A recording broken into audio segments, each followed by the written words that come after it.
we lived through. And it was the 13 hours from when we got the call to leave the compound and go rescue the State Department personnel till when 13 hours later, the last member of our team was flown out of Benghazi, actually on a Libyan C-130.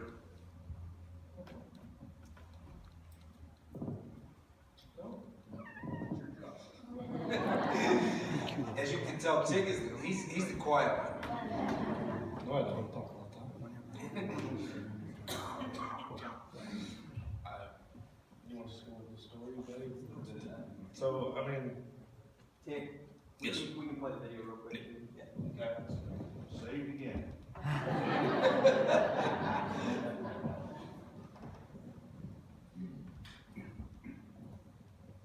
Benghazi is under attack. If you do not get here soon, We're all gonna die. Benghazi is one of the most dangerous places in the world. State's under attack. Let's go, we gotta go! We were in the fight when the attack happened that night. none of you have to go. We are the only help they have. Faith means quite a bit. To me, it's just something that kind of guides you. God and the service kind of go hand in hand. You're doing something honorable that's above, yourself. They're coming in more property! I've always had that strong relationship with God, and that's what's always gotten me through life. He was taking care of us, he was watching out for us, and he got us out of some situations. Whenever bullets start to fly, I always feel protected. As long as I'm doing the right thing, God will take care of me. It's not about dying, it's about how you live your life. Up here in the middle of all this. Thinking about my girls, man. You gotta see the sacrifices that guys make. We have 36 American lives to save. My life's always been about serving others and putting me and what's important to me second. On the roof, don't leave me! Faith teaches you how to live with courage, how to live with honor, give you something to strive for. To me, that's the American spirit. 13 hours on Michael Bay film, rated R.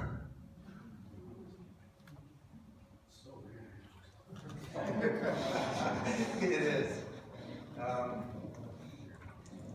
When I think of that night and everything that happened and how we overcame the obstacles and everything that was there, and as depicted in the movie, the last attack happened about 5:30 in the morning, and it was 3 mortars that ended up landing on the rooftop, where myself, Tyrone Woods, and Glenn Doherty were, along with Dave Ubben. And it's those 3 mortars hit in a time limit of about 1 minute, 19 seconds. And in that process, they killed Tyrone Woods and Glenn Doherty standing to my left, and the mortars that went off on my right had injured Dave Ubben. And with me, I had received some significant injuries. This arm was almost blown completely off, had about 30 holes in me.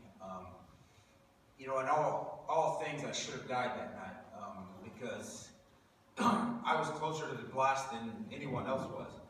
And for some reason, and it's not for some reason, it's because God wanted me to live for His purpose. It tortured me.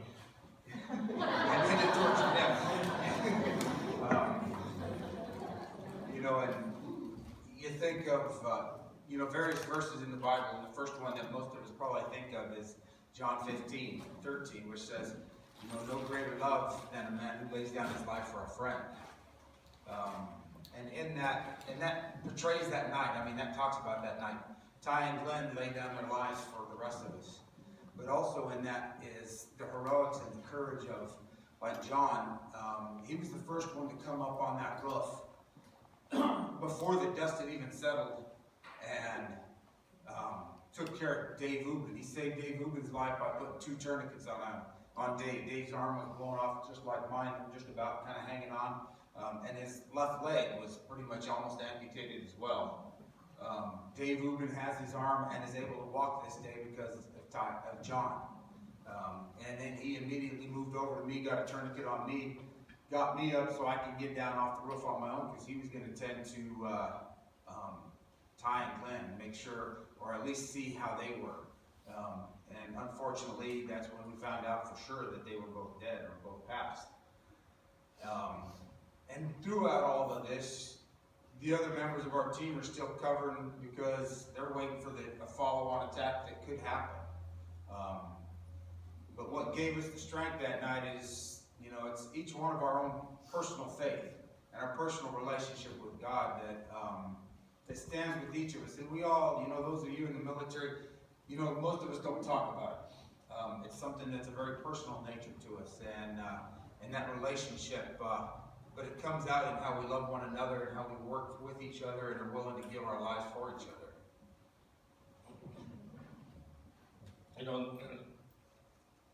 For some reason, we all just happened to be there, the right guys and the right timing, and nobody else. I was the only one that actually had been over and actually walked through the consulate. It was on my third trip, and being over at the consulate searching for the ambassador. When Rome got lost, I already had a mental picture of the whole layout, even though you couldn't see. I was just kind of going in completely blind, and I had to play Marco Polo kind of with Rome to get him out. And, it's just one of those things. The faith just collided really well that night, even though it didn't end all that well. But there's so many things that could have went wrong but didn't. It's just weird. And as you said, we lost 4 Americans that night, and it was tragic that we did. The positive that comes out of this is that there was over 24 other people that could have or would have gotten killed that night had the actions of our team and the decisions that we made that night and took, had we not done that. And we talk, and the movie portrays it very well, and we've all heard in the media the stand-down order that never happened. We're not sure what stand-down order they're talking about that never happened, but we were told, Tig was told specifically to stand down, to not go. And they waited for, 20, 25 minutes before a call came over the radio from the State Department guys that said, if you don't get here now, we're all gonna die. And, when you hear that desperation, that pleading in their voice, how do you not go? And that's the thing I don't understand.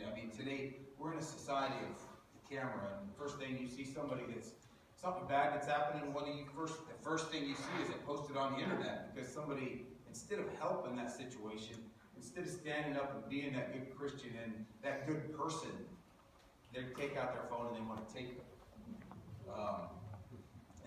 And that's one thing we hope with this movie and our actions that come of this is our society right now has gotten so polarized. Our country has gotten so polarized, and there's no middle ground that it doesn't seem like there's any middle ground that we can agree on.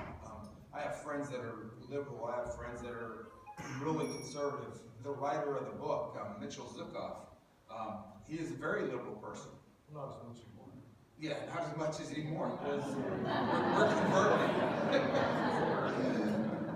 But on a serious note, 90% of what we both agree on, or what our views are agreed upon.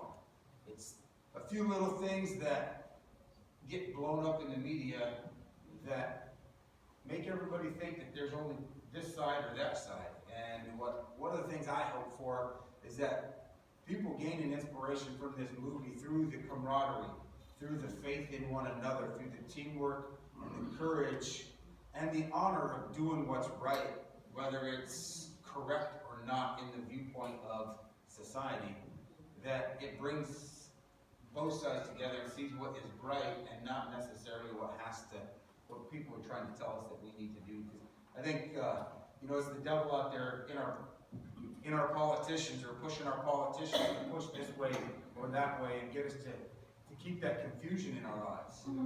And we as Christians, we as people need to overcome that. And again, it's another one of the, John 15:12, what does he tell you? Love one another, I command you. It's not love one another who's like you, it's just love one another. And somebody asked me early on in this process, do you hate the people who are trying to kill you? And no, I don't. They're just doing what they thought was in their best interest. I I can't hate somebody for that. And I'm not gonna hate them for that because, you know, hate begets hate begets hate. And it doesn't get you anywhere but a big hole in your chest. That was good.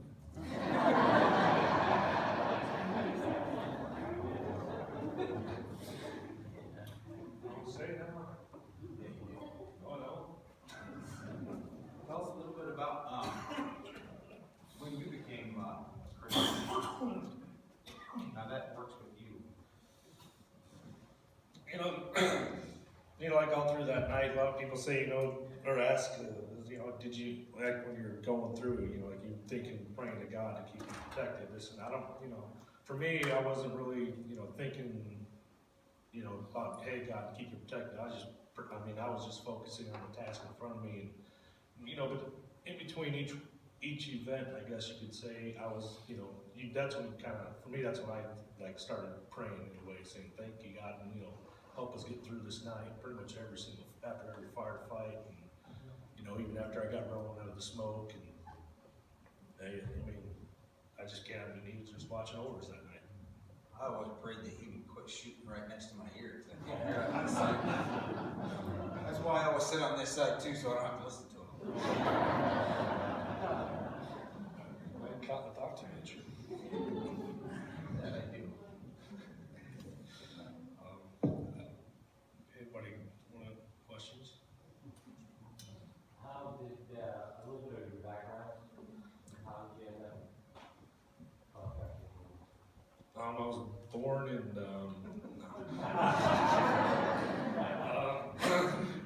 I joined the Marine Corps in 99, I got out in 95. I served at 3-7 out of 29 Palms, the best horror place. And actually, when I got out, I got married, and my wife, she was in the Army, so I got to be a dependent. I tried to, do the lazy thing, but I couldn't, and so I went and actually got a job in HVAC. So I started doing HVAC, which is heating and air conditioning. Did that for a couple of years, and my wife, she went overseas to Kuwait, and she found out about the contracting thing. So when she came back, we both signed up and we went back as contractors. We were both contractors pretty much from 2003. Well, she was from 2003 to about 2007-ish, and I pretty much stayed on and up, and actually even after Benghazi, I went and deployed 2 more times, and so I did it for about 10 years. Had a lot of fun.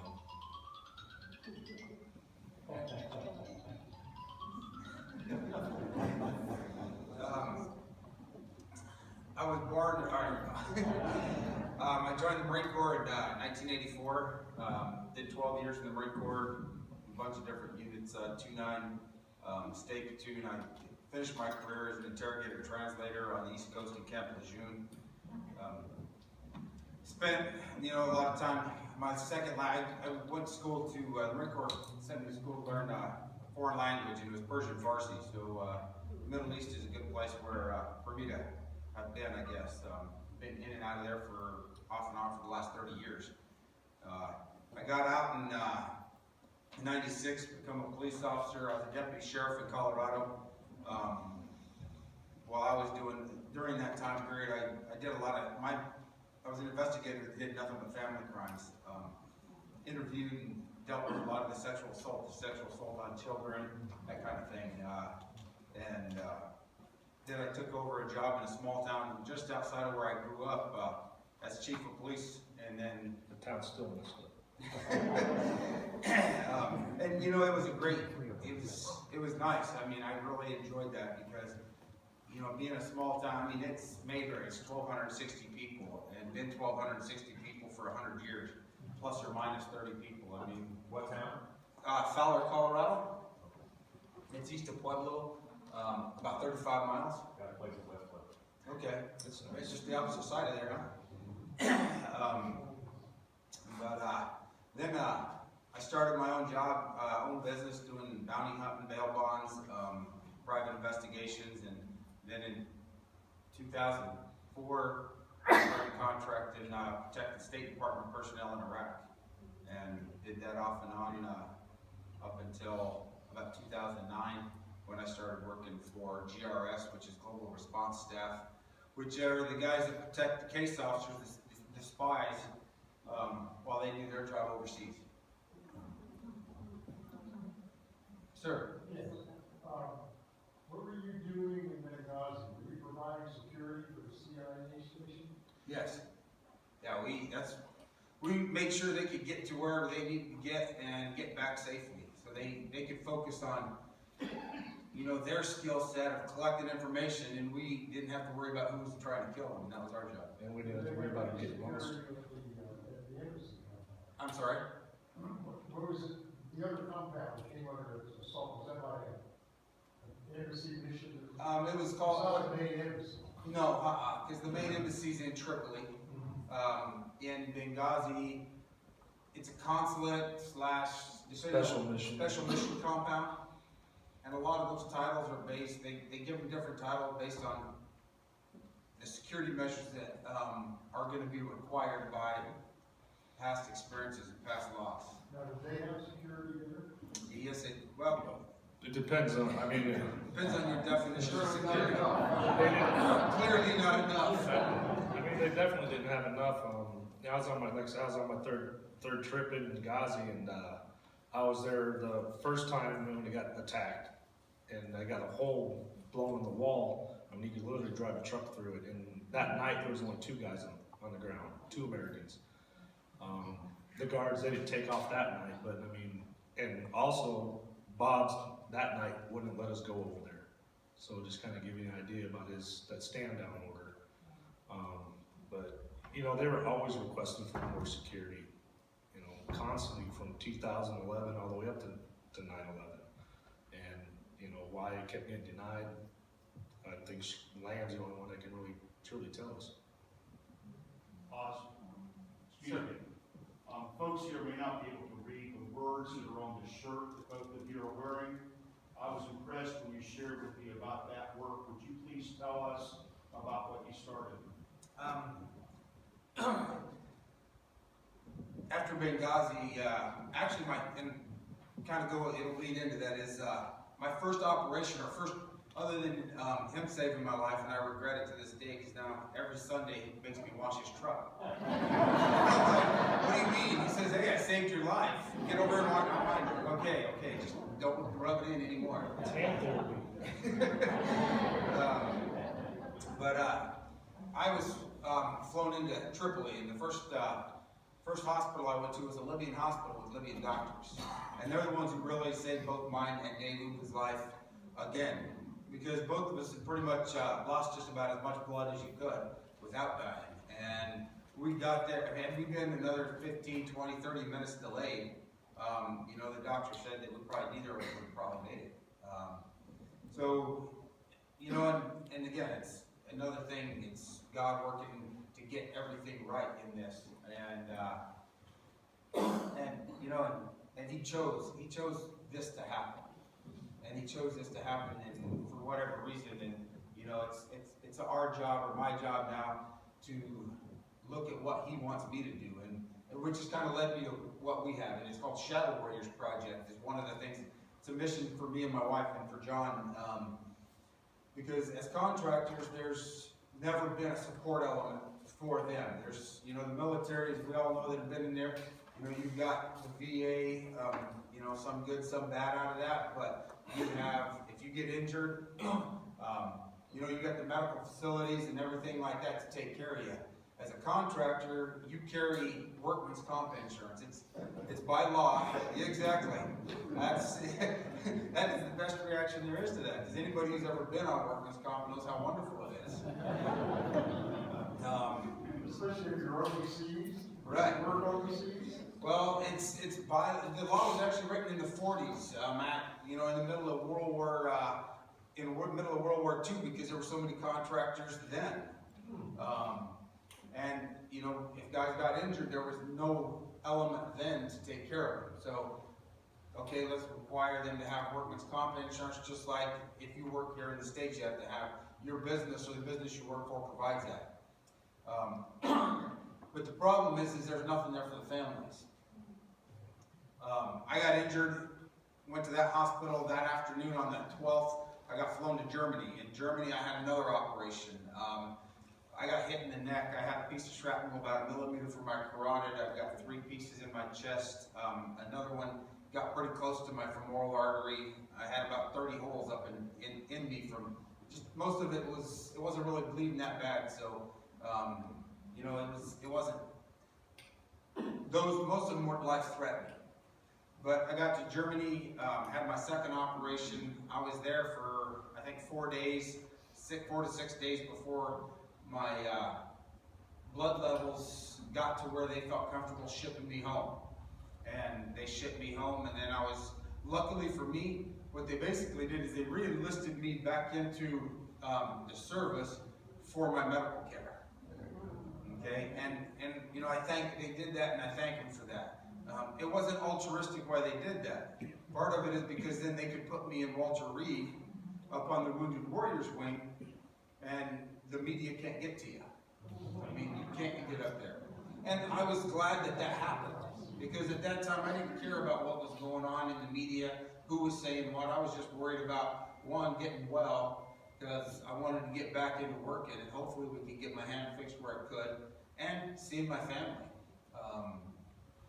So through that process, what we did find though is for my wife, at the time my oldest daughter was 15, my youngest was 6 months, 8 months, February. She was born in February, so 8 months old. And John too, he had twins that were 2 weeks older than my baby girl. But there's no support for them. And as a contractor, the day I left Libya, my pay stops. So I'm no longer getting paid. And they say they re-enlisted me for my medical care, and that was very specific to just for medical care. I didn't get paid. No. So now I've got to fill out workman's comp paperwork. Yes, sir. Yes. Yeah. Do you have any ideas why I have an idea, why they hire private contractors rather than just bring in some Marines to guard them? Well, the biggest thing for the, cheaper? Yeah. well, actually it is cheaper, but it also, it doesn't burden the military, and it also gives the agency or the government more flexibility to utilize the guys that want to truly use them. Because the military guys, they have to go through their chain of command. So that's just another, pretty much, I guess, red tape you have to go through to go on a mission with the case officers or with the diplomats, or, you know, so, and it is cheaper for these contractors. I mean, yeah, they say you make a lot of money, but, you know, that soldier, even though, you know, it might be private making $30,000 a year, but he's got 5 other guys to support that one guy. So that just went, you know, now you got 6 times 30,000. So it is cheaper to have contractors. And that's why they have us with the, you know, with the workman's comp and things like that is, and to get back to Shadow Warriors, what we did is we found that we saw where there was no support for the family or for the contractor himself. And what we did is we started a nonprofit, and it's called Shadow Warriors Project. The website's shadowwarriorsproject.org. And it's another way for us to continue serving, to help our brothers, to serve our brothers. So I don't want anybody else to have to deal with what my wife had to deal with. Even, you know, when Glenn got killed, you know, he didn't have a wife or a kid. So the DBA didn't pay out his death benefits to his family, and they actually had to find a way to bury him because they had to pay for it themselves. And it's just that stuff right there, stuff like that, where, you know, if that happens, we can just say, here's like a $10,000 credit card, go and bury it, don't worry about it. But luckily, actually, the Navy SEAL Foundation stepped up and paid for his funeral, which was really awesome. You know, since 2001, there's been between 3,500 and 5,000 contractors killed, and, you know, over 30,000 have been wounded. And you know, a lot of people don't know that, and they don't really know the true numbers because they didn't really start keeping track until like 2010. So a lot of guys just got lost, and also, you know, almost all the contractors out there are vets. 99% of them are vets, and, you know, these guys, when they come back, they also need that medical help. They need, you know, PTS help. And, you know, sometimes, you know, workman's comp, they don't cover it because they'll come back and just say, oh, there's no way to prove that you got it from over there. You know, you could have got it from going out to the bar or something. And they do that. An example of a guy that we've worked with was in Beirut, and he started having some severe chest pains. He goes to the embassy to talk to the doctor that's there. They got a PA.